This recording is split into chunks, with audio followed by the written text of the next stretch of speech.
Let's bring in our next guest for today. He's a civil engineer, one of few who has chosen to specialize in the transportation issue, transportation and urban planning. Yan. Si Engineer Rene Santiago. Sir, magandang hapon and thank you for joining us this hapon, afternoon. engineer, mukhang wala naman kayong planong magpolitiko, no? Kaya mag-i-specialize Hi, talaga engineer. kayo. Hi, good afternoon, Ami. Good afternoon. And Robbie, Regina.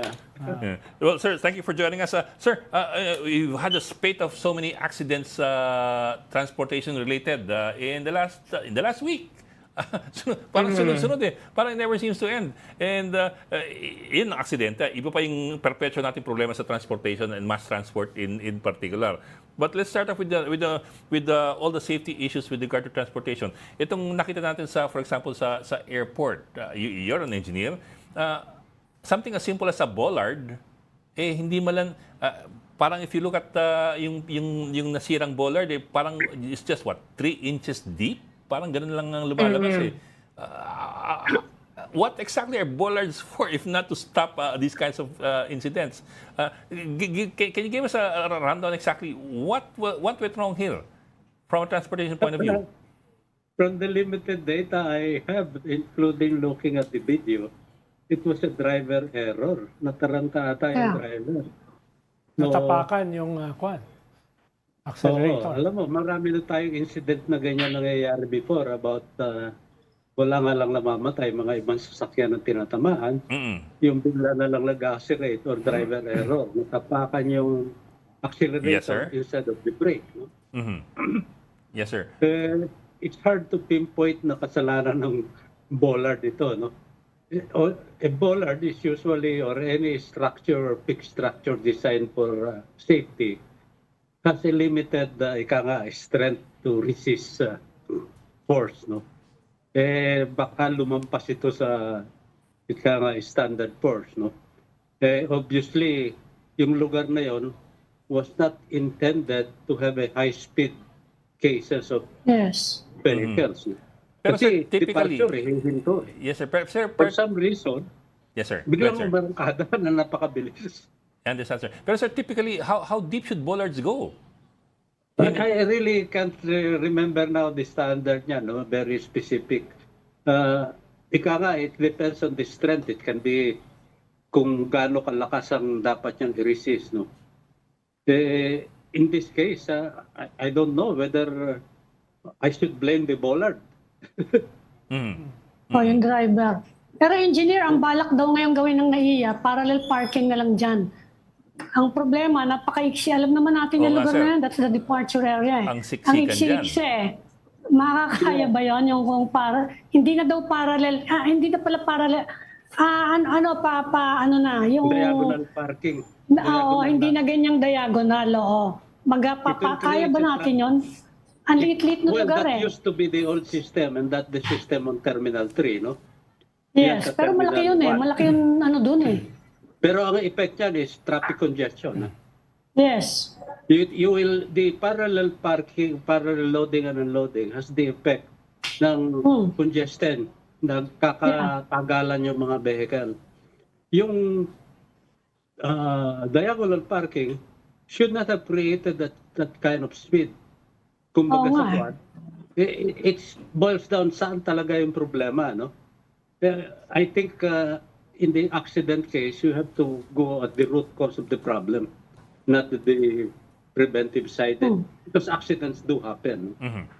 Pero ano yung root cause of the problem, engineer? Tulad nung sa Tarlac, no? Obviously, nakatulog daw yung driver. Why Yung did the driver fall asleep? My hunch or my gut feel, because of knowing some of the operational experience ng mga bus company, sumobra yan sa 10 hours working. Ang layo.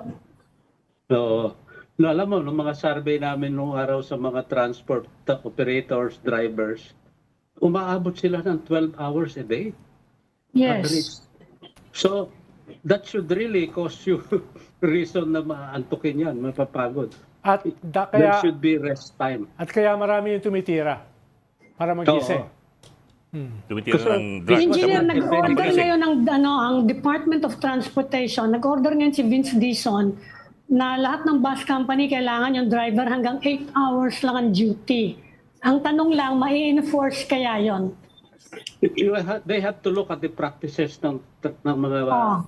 bus company. Kasi nung una itong spate of road accident also happened in 2010.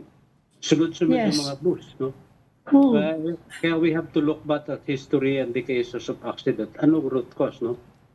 Yun, before at that time were the cause of mga bad vehicle standards, no?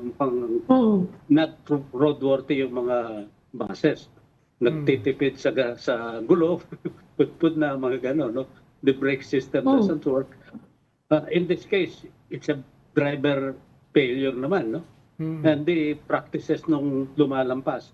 It could be also traced na dahil lumalampas, dahil boundary system, no? Alam mo, there are so many contributory factors, eh. Pagka magkaroon, dahil it comes from many causes, eh. Obviously, the basic causes nitong two recent accidents sa Naya at saka sa Tarlac were driver error. Not mechanical. Magkakaroon daw failure. engineer ng compulsory drug testing sa mga PUV drivers every 90 days. Ano yung nakikita niyong mga posibleng problema in the application of that new rule every Yung 90 days now? Yung government testing. Alam mo, nung araw, naglagay sila ng drug testing sa before you can renew your driver's Yes, license. sir. I remember Yes. that. Which is actually a fool's errand dahil it doesn't really have an effect. Dahil after a few hours or I think 24 hours na hindi ka Wala na yung mag-drive, drugs. wala na yung effect, no? Pero, So the 90 days, pero na iba it ngayon, might engineer, help if you kwan do eh. it scientifically, no?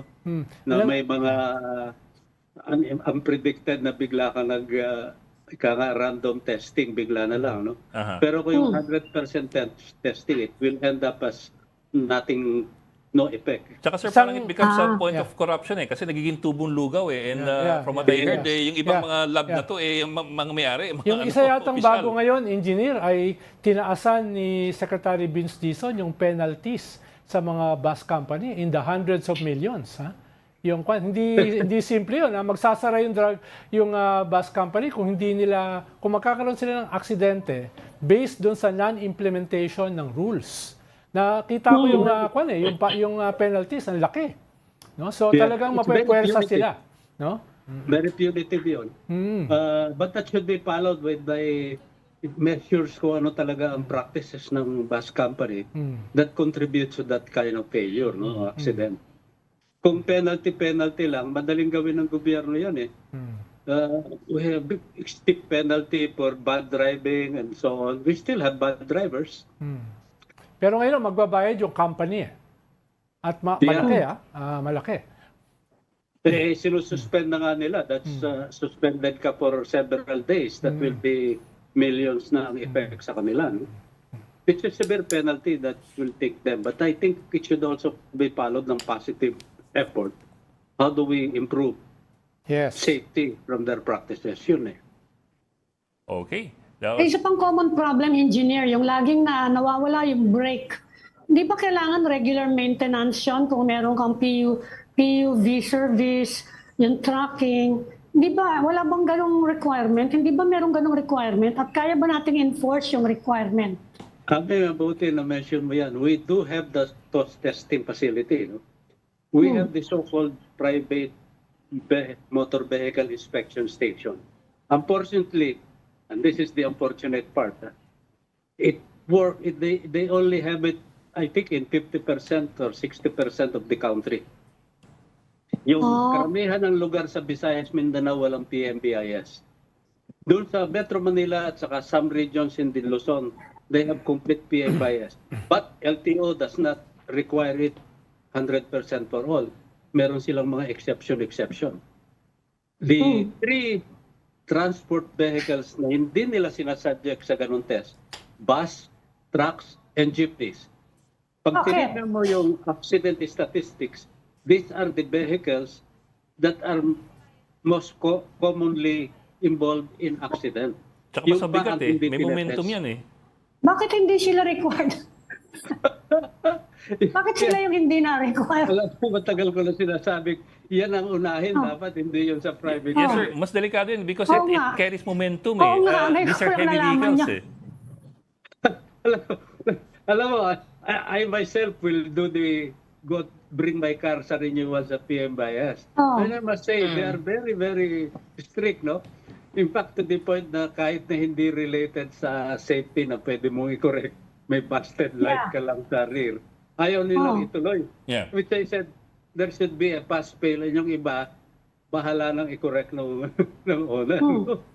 But all are 63 ata or 65 yung checklist nila. Pass-fail na. Okay. Okay. Okay. Okay, maraming salamat. That was Transport Expert Engineer Rene Santiago. Thank you for joining us this afternoon. Salamat, engineer. Thank you, sir. Thank you, engineer.